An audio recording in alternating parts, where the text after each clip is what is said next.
Mentorship is, I approach mentorship very differently from the average young person.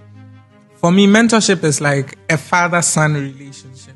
That helps me to draw out a lot from the people I call mentors. When I say this person is my mentor, either from afar or close, I go very all out. Now, the word mentor is actually not an English word. Most people do not know that mentor is not an English word.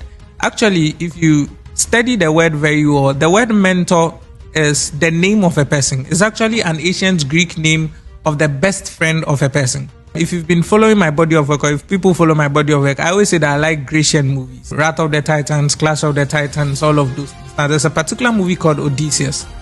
Now, mentor is the very good friend of a guy called Odysseus.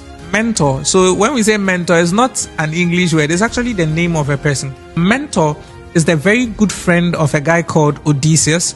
Odysseus is leaving to the Trojan War. He instructs his very good friend, Mentor.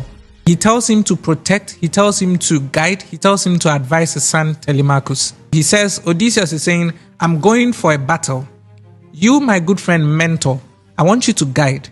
I want you to nurture. I want you to raise. I want you to correct my son Telemachus. If you follow the sequence very well, later, the goddess Athena disguises herself into Mentor, who is a person, and then begins to guide, begins to instruct, and begins to teach Telemachus.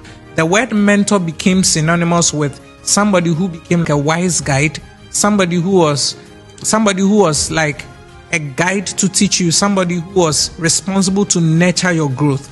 Just from that perspective, I realized that if we're going to look at this whole conversation of mentor, if you call somebody your mentor, you're basically saying that the person is responsible for your growth to an extent.